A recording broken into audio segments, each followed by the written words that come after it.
बस कर क्यों का सान है जो हाथ चढ़ रहा है बेटा मैं छोड़ दूंगा रेडी के नाम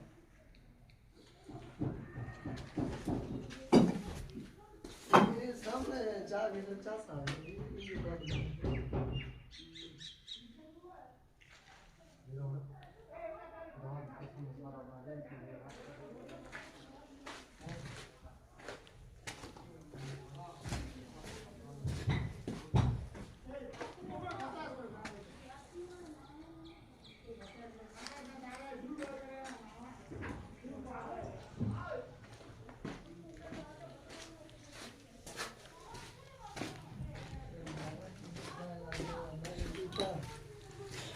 महीने बाद